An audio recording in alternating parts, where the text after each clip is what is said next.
Chaos game. It's very simple to play, but it has an extraordinary outcome. I begin with a big sheet of paper with 3 large points marked on it, labeled 1 and 2, 3 and 4, 5 and 6. Now what I do is I choose a point at random on the sheet of paper. I'll shut my eyes to do that, and now I'll just wiggle the pen around and dab a point. There it is. That's my starting point. So now what I do is I roll the die, and it comes up with a 4, so what I do is I go halfway from my first point to the big point labeled 3 and 4. I'll mark that new point, that's my new point. I roll the die, this time it comes up with a 5, so I go halfway from my new point to the big dot marked 5 and 6, and I mark that point on the piece of paper. Now of course if you do this, you should use a ruler and do things accurately. You need to play it for about 24 hours or longer, and you need to play very fast. And now I roll the die. And this time it comes up with a 3, so I go halfway from my new point to the big dot marked 3, and that'll be about here. Now, of course, if you keep on doing this for a long time, what would you expect? You'd expect that you'd get an enormous mess of dots. But that's not what happens. Something very extraordinary and different happens. Speed up the game on a computer, and this emerges. The chaos game has produced a complex and ordered geometrical structure. The revolutionary idea that a chaotic process can give rise to order is destroying old definitions of chaos we've clung to for centuries. The word chaos comes from the Greeks. They believed the goddess Gaia pulled the earth out of the chaos of disorder and uncertainty. Since then, science has associated chaos with randomness, the unpredictable, and built a framework to ignore or exclude it. Because it was an ordered picture of the universe we wanted. The Earthrise, seen from the moon with a man's feet firmly planted on it, remains a potent symbol to us of our ascendancy over an ordered and stable solar system. Our architect was Isaac Newton. With his laws of motion, he gave us a calculator to determine the position and velocity of every heavenly body. The wonderful order of the solar system was revealed to all in this beautiful mechanical replica, the orrery. This instrument is called the Grand Orrery. It's a mechanical representation of the solar system, showing the motions of the planets from Mercury out to Saturn. It epitomizes the ingenuity of clockmakers to show the motions of the planets so that you could predict where the planets would be at any one time. And so it had a wide usage in showing how the universe was really a giant clockwork mechanism. The planets revolve with stately synchronicity, unfolding the future out of the past. Below the surface, a complex nest of clockwork gears dictate their interactions. Newton had provided a mathematical calculus of the same clockwork precision to explain how the real solar system was as reassuringly propelled. Newton's ideas were extended. If the universe ran like clockwork, then theoretically everything was knowable. It's taken physics over 100 years to destroy this cozy clockwork. The development of Newtonian mechanics led to the idea that basically the entire universe could be predicted if only you could know enough about its present condition. And in that concept, the only thing preventing us from making predictions about the future, accurate predictions about the future, was simply that we don't know enough about the present situation. But gradually in physics, this idea of complete predictability was eroded. The first time it was eroded, I think, was in the middle of the 19th century with the development of the kinetic theory of gases, the subject of what's called statistical mechanics. It's why bingo is such a lottery. 14. Think of these balls as molecules in a gas. 53. Suppose we wanted to predict when ball 68 is going to pop up. 30. We'd have to calculate the outcome of the millions of random collisions between all the balls, since everything indirectly is going to affect the fate of 68. 56. It's theoretically impossible. We're defeated by the sheer force of numbers. 18. Complexity leads to uncertainty. 68. Nonetheless, we've assumed that within those limitations, Newton still stands.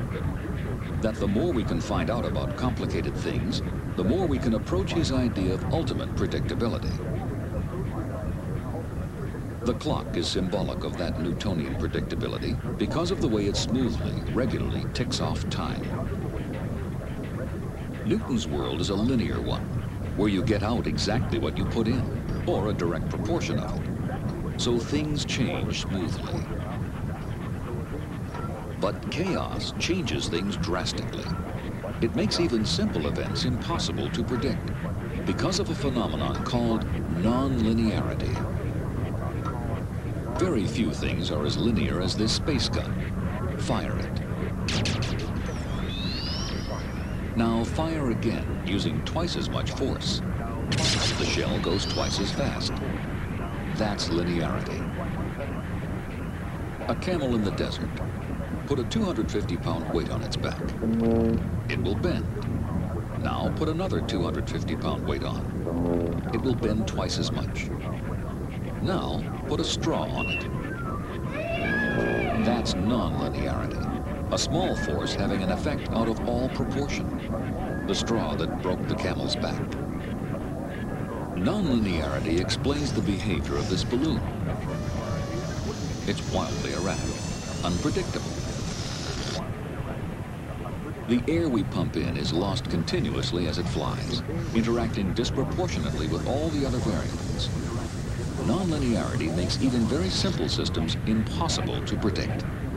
This is a marvelous little toy that one of my students gave me a few days ago. It's only a little bit more complicated than a pendulum. A pendulum has one object that swings or oscillates, something like that. But this one has another little gadget inside of it that can also spin. And the two motions are coupled together. Suppose we give it a little kick so it begins to oscillate. There is a small magnet under here that gives it a periodic kick so it doesn't run down. You see a very complicated motion developing. In fact, if you keep your eye on the little space shuttle there, you see that it executes just an incredibly complicated trajectory, which is in fact an example of chaos. And if you were to try to put the equations, Newton's equations for this little apparatus on the computer and predict its motion, you would find that it would be impossible to do that for more than a few cycles of the oscillation. Although the space shuttle is chaotic, the movement of the pendulum remains perfectly regular. And there's nothing unusual about the vibrating platform which is driving this beam. It's regular too. Chaos is not simply a game. It's causing very worrying problems in engineering. Well, here's another example of a chaotic system. It's a flexible beam which is periodically excited at the base. And these beautiful vibration patterns were known for over a century to engineers and scientists. However, recently we've discovered some nonlinear modes in which the beam can oscillate from side to side. And as we increase the periodic excitation of the base, the beam can go into rather violent and chaotic vibrations. These vibrations have serious implications for real-world devices. Flexible structures exist in aircraft wings, space structures, helicopter blades, bridges, and in fact, it may even be that the destruction of the Tacoma Narrows Bridge many years ago may have been an example of chaotic vibrations. In fact, all the supercomputers in the world cannot predict the motion of this beam or when it will become chaotic. This makes it difficult for an engineer to know whether he's designed a structure safely or not.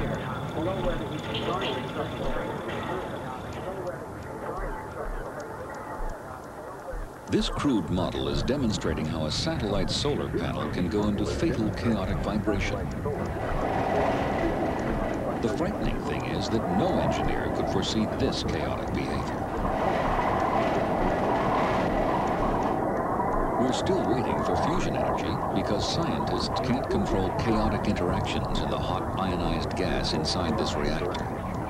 If only modern science had appreciated one crucial idea of the great French mathematician Henri Poincaré. In his work on celestial mechanics, he gave us a definition of chaos in 1892, while exposing Newton's feet of clay.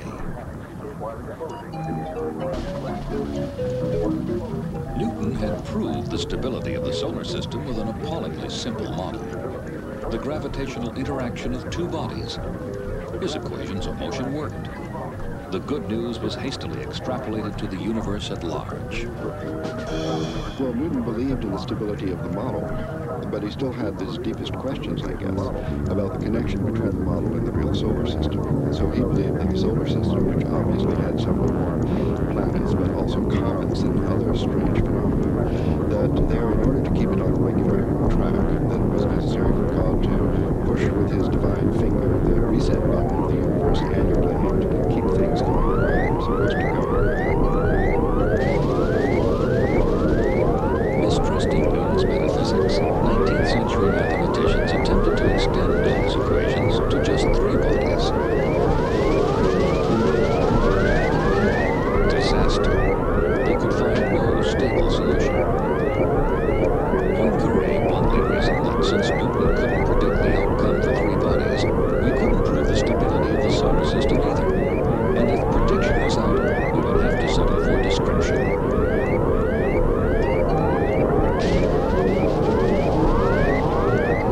The juggler makes his three-body problem look easy.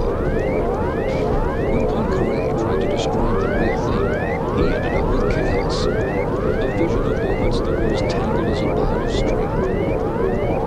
It's so complicated, he said, that I cannot even attempt to draw it. We can see what Poincaré was driving at by watching the unstable motion of the small planet around two large suns. It's so erratic, any tiny error in our knowledge of where it started out will soon be magnified. Prediction becomes hopeless. Nowadays, we call it sensitivity to initial conditions.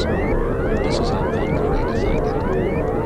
It may happen that small differences in the initial conditions produce very great ones in the final phenomenon. A small error rolled forward will produce an enormous error in the latter.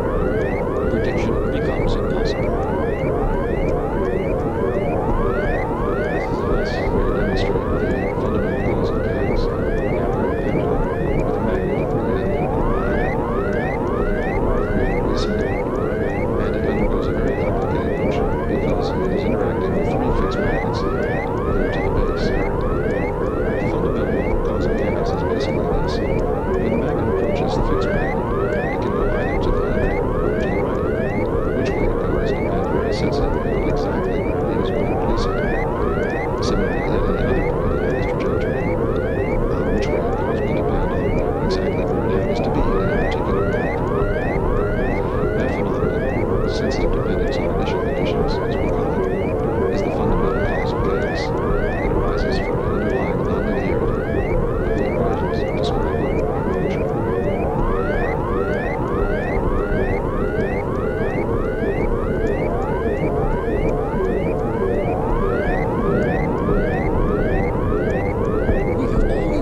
Understand and predict the weather, but sensitivity to initial conditions was to frustrate all our efforts. In the 50s and 60s, the dream of improving weather prediction seemed about to come true. Complex model building was possible for the first time, thanks to the modern computer. Meteorologists knew that collating data from all over the Earth was not going to be easy. Collating data also revealed that the atmosphere behaves like a fluid in oceans, and that the atmosphere behaves like a fluid in oceans. The equations contain some nonlinearity, but they thought a linear approximation would be good enough to give them some useful parameters in which to chart the future from the past. Well, the way that was most popular was what we might call a linear forecast. You say that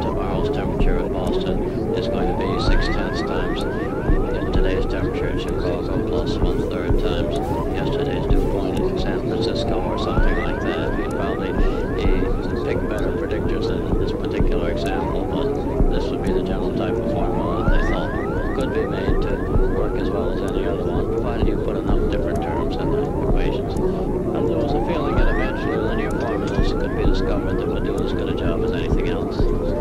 Those meteorologists had never appreciated Poincaré and his warning about nonlinearity. They constructed their models.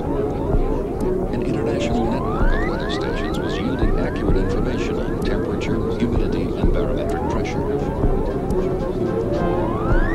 The more data they had, they thought, the more accurate the forecast would get.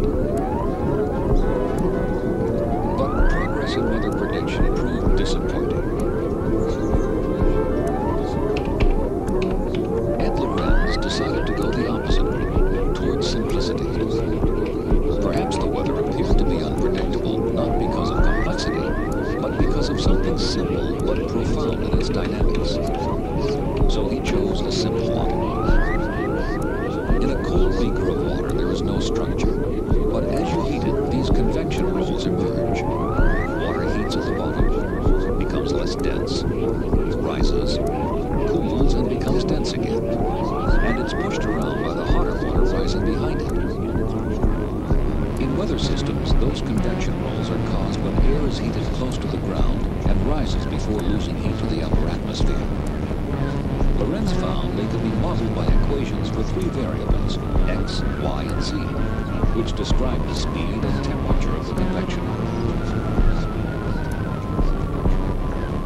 Lorenz programmed those equations into his computer, assigned initial values for the three variables, and started it running. The computer allowed him to run months of his weather model in a matter of minutes.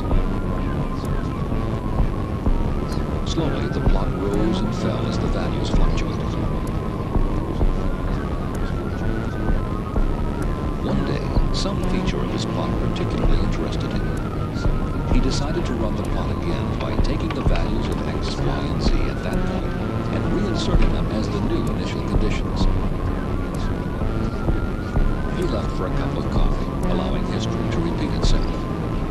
And for a while it did. Then the two traces began to diverge. Things got worse and worse. Towards the end of the run, what should have been a perfect copy was presenting two completely different versions of the weather. And I was rather dismayed at first when I came back an hour later after 2 months of simulated weather and found that it wasn't behaving the same way because we'd had a lot of trouble with our little computer, and I thought this was more computer trouble at first. And then when I looked at it more closely, I realized that what was happening was that I hadn't put the same numbers in. I put in rounded off versions of the numbers, and these small differences had amplified, doubling every few days until they became so large that they drowned out the signal. The computer was calculating values for x, y, and z to 6 places of decimals. But the printout for which Lorenz took his new starting values only printed out to 3 places. Sensitivity to initial conditions, chaos, had blown those tiny errors out of all proportion. The first big question is, does this little model really behave the same way as the atmosphere? Or I should say, does the atmosphere behave the same way as the model? If it did, this would mean that long-range forecasting would simply not be possible. This was the really exciting thing that came out of it, as far as I was concerned. Lorenz was quite correct. We can never know the initial conditions accurately enough to prevent some tiny unnoticed error, even the flapping wings of a butterfly amplifying itself and destroying our predictions. That's why we never will dramatically improve our weather forecasting. Lorenz actually calls it the butterfly effect.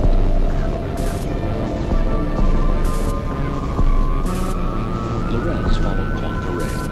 He began drawing out the complex geometry of chaotic dynamics back in 1962. But the significance of his discovery lay hidden from mainstream physics in the arcane language of a journal of meteorology.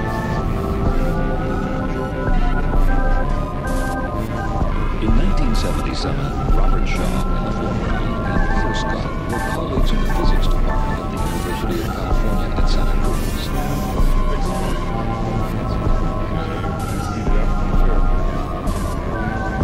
They were playing with an old-fashioned apparatus called an analog computer.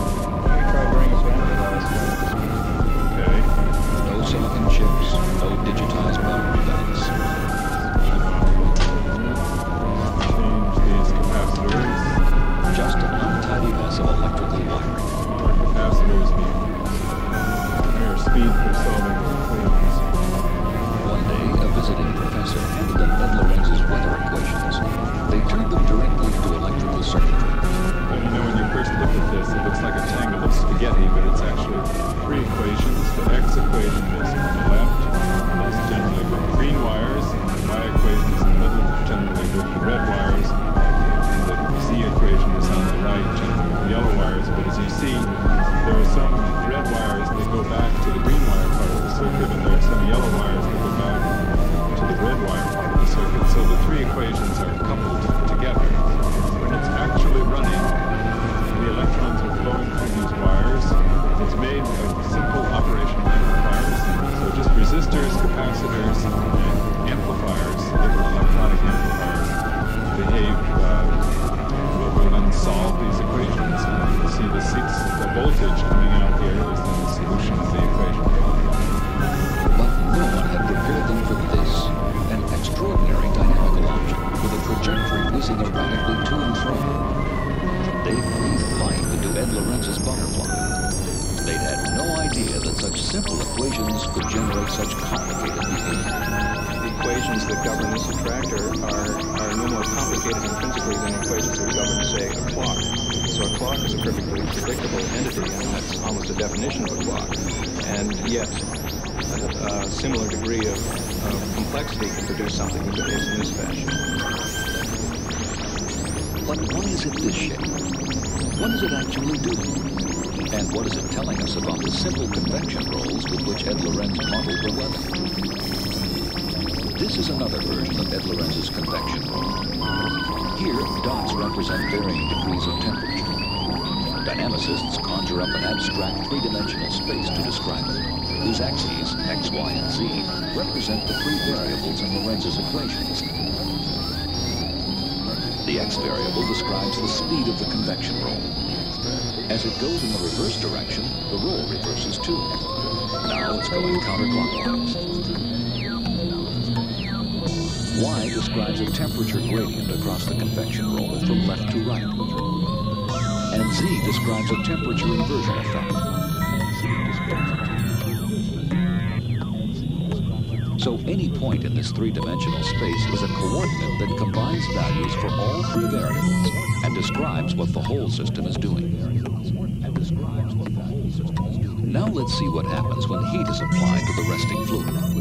The coordinate shoots out to a position describing the new dynamics. There, the roll settles down to a stable motion. It's said to be attracted to this point. If we increase the heat, we perturb it further. But again, it settles down to another stable rolling motion. But if we apply still more heat, we reach a point where it never stabilizes. It flips backwards and forwards quite unpredictably. We've driven it into chaos. And here's Lorenz's butterfly again. There's the atmosphere, turbulent atmosphere, bouncing up and down, unpredictably.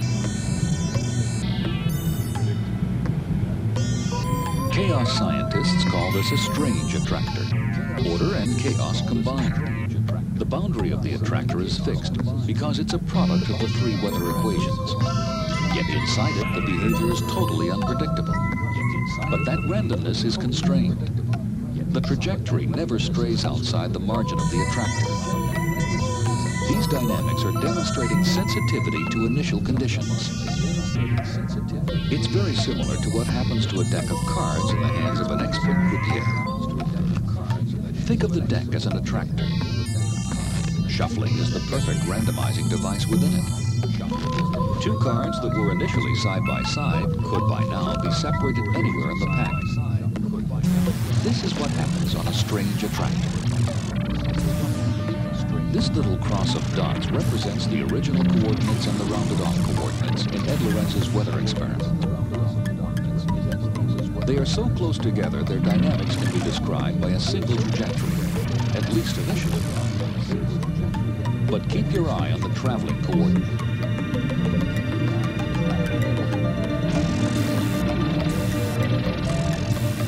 the single trajectory is being pulled apart.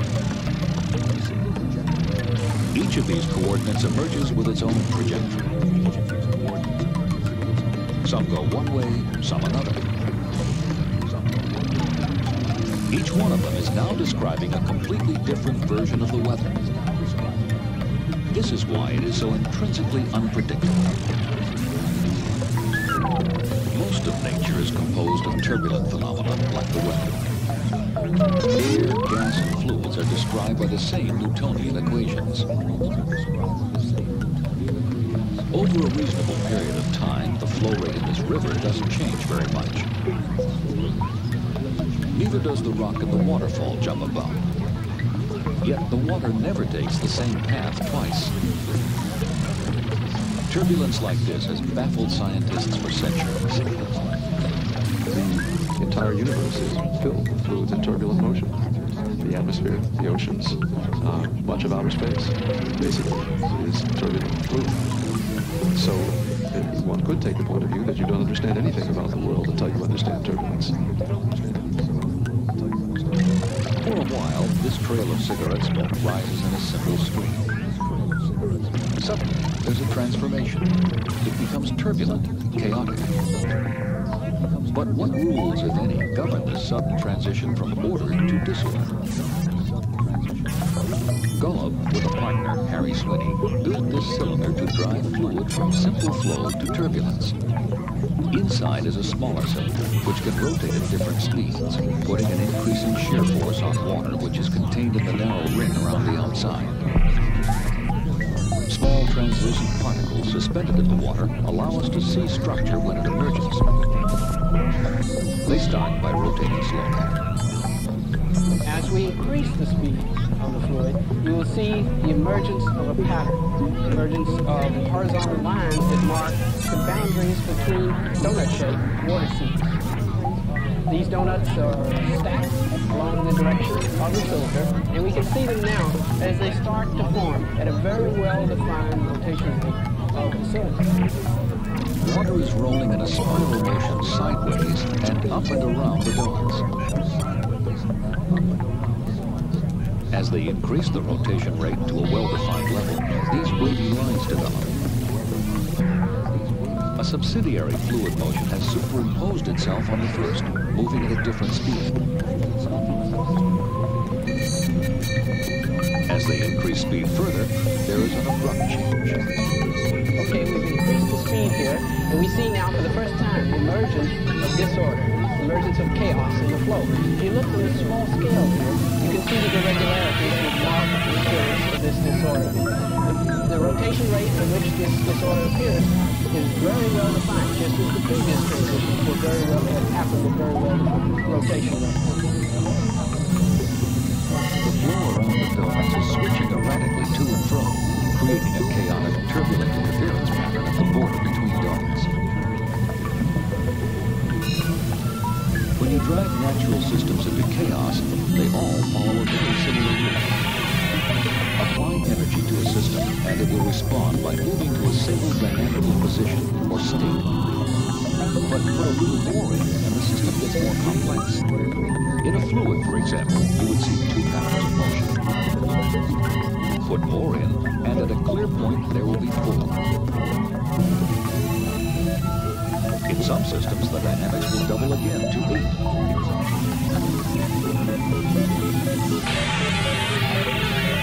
And here's the transition to chaos. Now the system is hopping randomly between many states. This is the music of chaos.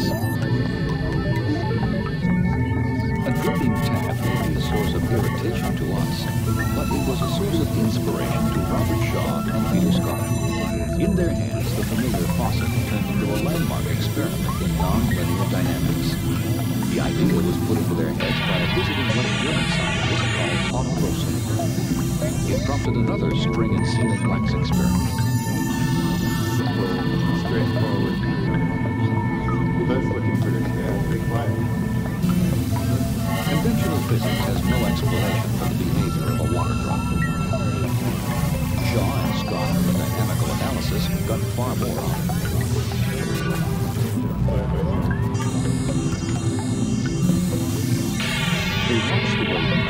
flow, as if the water were being poured into a balloon. The skin of the balloon, the elastic surface tension, stretches, but eventually the balloon drops off, and the surface tension snaps back towards the spout just before the next droplet forms out. That snapback is the non-linear element in this little continuous cycle of droplet formation. As the drops fall, they interfere with a laser beam, so the time interval between them can be measured. On the oscilloscope, the peak on the left is the preceding drop. The peak on the right is the next one. So if the right-hand peak stays in the same position, it means the flow rate is periodic, regular. Shaw's genius was to turn this flow rate into a simple two-dimensional map, where the time interval between drops 1 and 2 is plotted against the time interval between drops 2 and 3, and so on. If it's regular, those points should all fall in the same spot. And they do. Okay, let's go up to the faster flow rate here. Hopefully in chaotic Regular dripping represents pretty fluid dynamics. But once it comes out, they open the tap. On this switch, you can see the time is jumping around all over the cell. The time will be 20% of the underlying structure to it. In perfect configuration, the screen is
And it's impossible using traditional techniques to predict when they're likely to happen.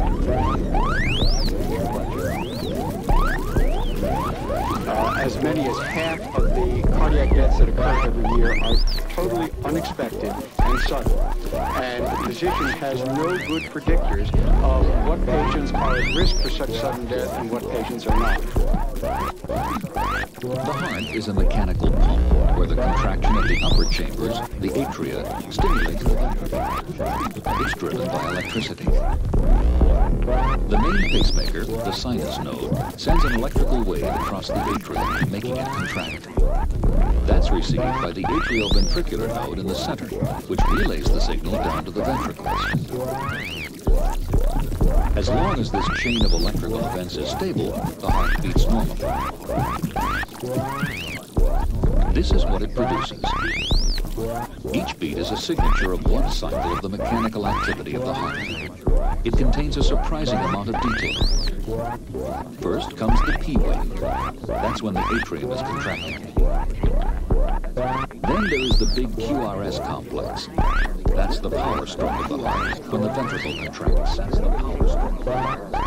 Finally comes the T wave, when the heart has to relax before it's ready to start the cycle again. And it turns out that the T wave is the really interesting part. In our work at Cedars-Sinai, we've been studying what happens to the heart as it becomes progressively destabilized, intoxicated, stressed. And what we see is a very remarkable sequence of attractors which are astonishingly like the restless sequence. In the restless system, you see a very striking sequence of qualitative changes as that stress parameter is increased. It begins with a simple oscillation. It goes through period doubling to that banded structure. It then goes through another bifurcation and develops a fold. When it develops the fold, it becomes a little bit more chaotic, but still really quite regular within its chaotic action. And then, as that stress parameter is increased even further, it develops a funnel. And what happens in the funnel is that the state point was going around, gets periodically diverted into the funnel. When it gets into the funnel, it gets whipped around a couple of times. It comes back out into the oscillation, and it sort of doesn't know where it is anymore. That has the effect of radically chaoticizing the behavior so that it's not periodic at all anymore. When Garfinkel did a dynamical analysis of the heartbeat data, he came up with this attractor when the heart was only mildly stressed. And this more chaotic attractor, very similar to the Rossler funnel, when the heart was on the brink of fibrillation. Something as complex as the human heart behaves dynamically, just like a dripping tap. If you think about what that trajectory and phase plane is telling us, it's actually telling us a very interesting thing about what causes the transition to chaos in the system. You see two oscillations. You see a big loop, and you see that small loop with the funnel. The big loop is the depolarization. It's the power stroke. It's the ventricular contraction. And people rightly focus on that as the essence of what the heartbeat is about. But what we see in this is that what causes the transition to chaos is the dynamic complexity that arises in the repolarization, the recovery, the T-wave. That's the refinement. And what's happening is that the recovery is becoming dynamically complex. And so the state point going around gets trapped in a complex recovery and can't recover in time and in the right fashion. That's what causes the real transition to chaos. This heart is in atrial fibrillation. Highly irregular impulses are crashing like waves on the atrioventricular node. It swamps. It never has time to recover before the next wave crashes in. So the normal phase of the relay to the ventricles is destroyed, and they beat very irregularly, just as the water drops flow irregularly from the open taps. Now that the heart is a nonlinear system and its dynamic behavior is very much similar to other nonlinear dynamic systems, it is providing us a tool, a means of monitoring the rhythm from a different perspective.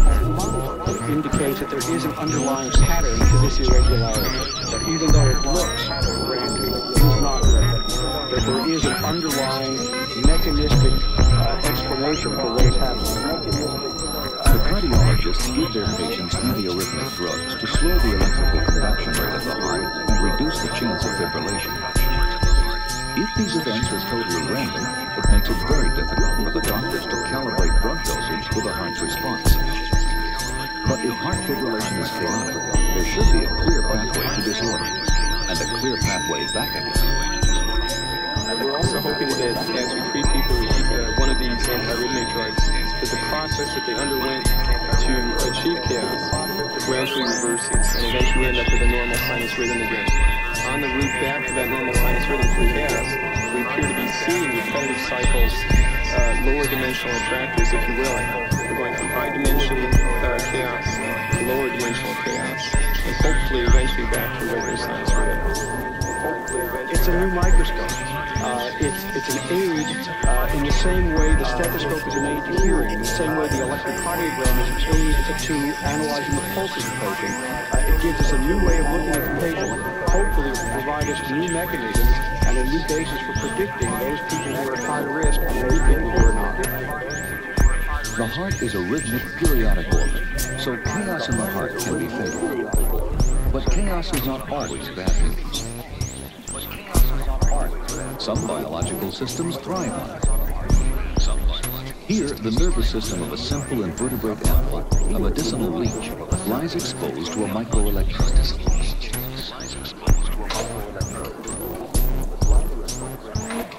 What we're doing here is eavesdropping on a single nerve cell inside of the leech. And each of these spikes corresponds to a signal that's coming out of the nerve cell. The nerve cell of the leech lives in a much more complex environment than a heart cell. A heart cell sees a periodic or a fairly periodic kind of input. In the case of a nerve cell, it's getting information from all sorts of different directions. And for that reason, its output is much, much more complex. In the case of the heart cell, you can say, by very elegant computation, that it is obeying a fairly low-dimensional dynamical behavior. In the case of the leech neuron, the behavior is much more complex, corresponds to a much higher dimension, but it is not truly random.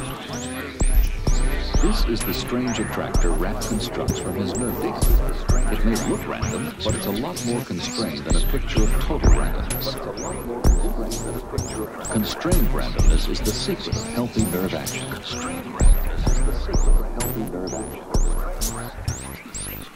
This is a patient with Parkinson's disease. His valiant attempts at muscle coordination seem to us highly disordered or random. Tremors in the neuromuscular system, be they Parkinsonian tremors, or cerebral tremors, or the tremor that's induced by fatigue, lifting this object here, may look random to the untutored eye, but in fact, if you look at it, they're in fact quite chaotic.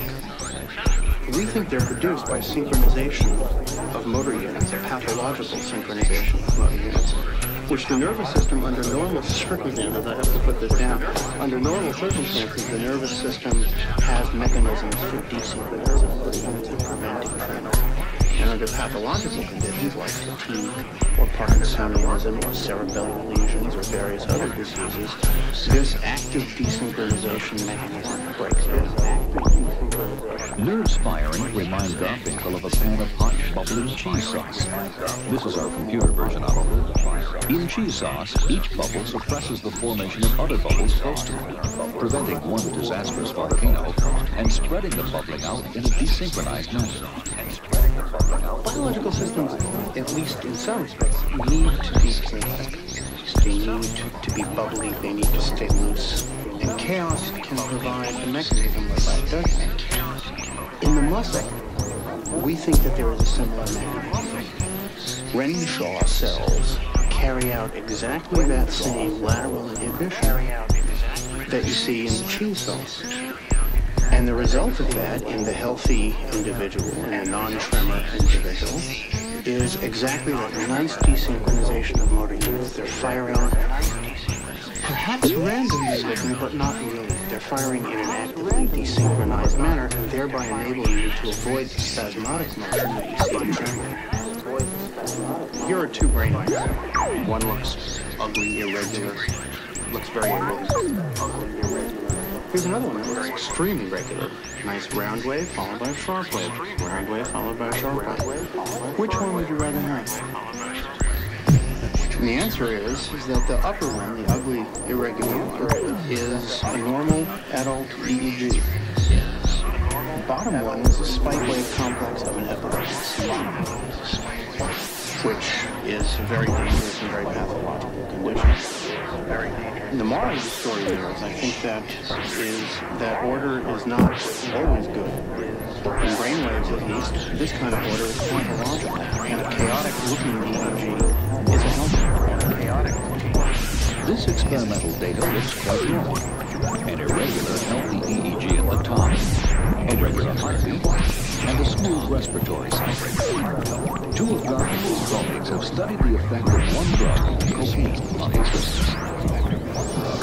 In goes the cocaine.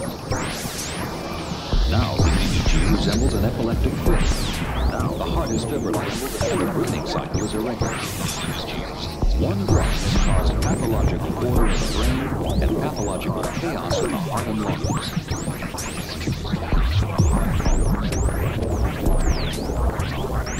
In a laboratory in Philadelphia, a subject rests quietly while his brain waves are being recorded. It's called an electroencephalogram, EEG.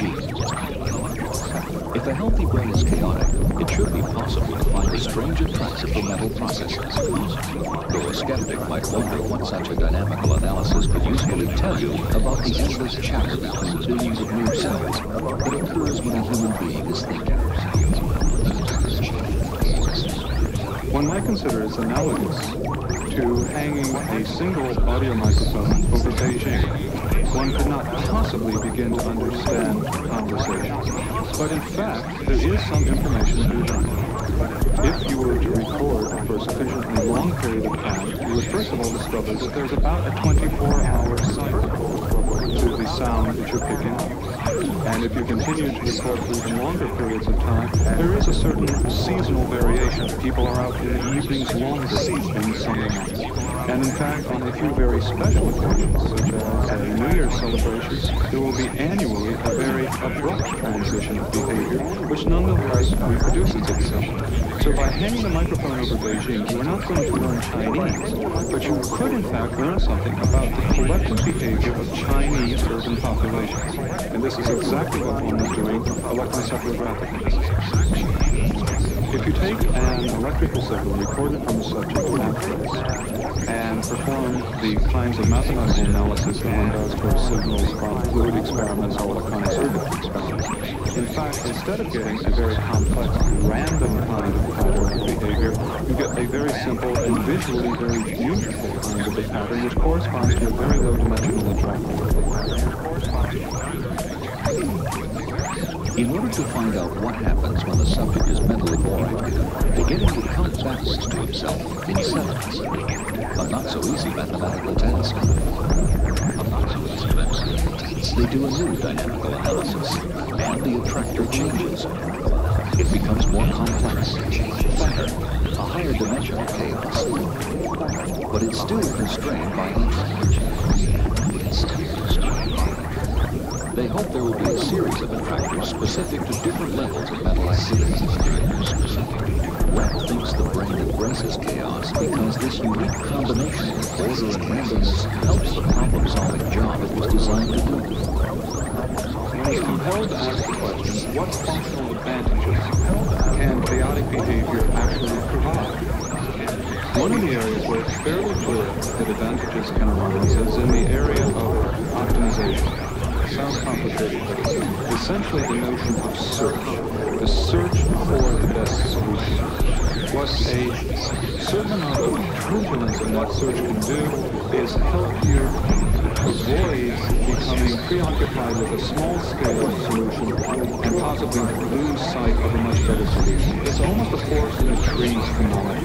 What you want to be able to do in optimization is to scan a wide range of possible solutions and to avoid locking on to a suboptimal solution early in research. One wants to have a certain amount of turbulence or randomness in systems at search. However, this randomness has to be a controllable randomness because eventually one wants to converge onto a solution. So you require something which seemingly is self-contradictory. You require randomness because that's going to be good for you, but it has to be controllable in some way. And that's exactly what a chaotic system is, because it is extremely disordered, profoundly turbulent, but it is a deterministic system. It responds to controls in a deterministic way. And that means that, in fact, it will be subject to control by the central nervous system itself. It's a beautiful biological By learning to distinguish between utter randomness and the constrained randomness of chaos, scientists like Paul Rath are extending Newton's cause and effect determinism into the strange music where order and randomness combine. Thanks to chaos, scientists are beginning to model the real world in all its non-linear complexity.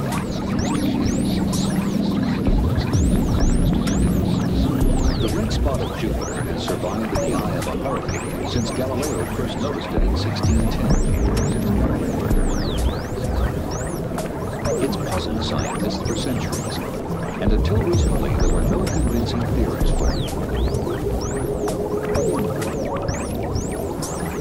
This is a computer simulation of the Jovian atmosphere, and there's the red spot. Scientist Philip Marcus programmed in Newton's equations, added some terms for the Coriolis force, and some starting conditions. The nonlinearity of chaos did the rest. A stable, self-organized vortex rose spontaneously out of the turbulence. Down in Texas, Harry Swinney has created chaos in a spinning bathtub. His experimental expertise in fluid dynamics has recreated the turbulent conditions of the Jovian atmosphere. The red dye will reveal the turbulent patterns to a spinning camera. This is what it sees. The red spot, now approaching 12 o'clock, is indeed a huge vortex. Now it's approaching 3 o'clock. Without the insights gained from chaos theory, these experiments would simply never have happened, and scientists would still be throwing out really interesting information because it appeared to be nothing more than random noisy rubbish. Chaos has enriched Newton's notions of cause and effect determinism and brought us closer to understanding the world as it really is. Science is, after all, an enterprise of the solving. And it is simply the case that until these recent developments in mathematics and computer technology became generally available, these nonlinear problems were not, in fact, problems which we could solve. That's one of the reasons why so many people are so very excited about our emerging understanding of nonlinear dynamical systems and chaos. What it has done is provide us with a language, a very rich and sophisticated language, that we can bring to the analysis of complex, turbulent phenomena which surround us. The domain of what we can investigate has been enormously extensive, and this is extremely exciting for us.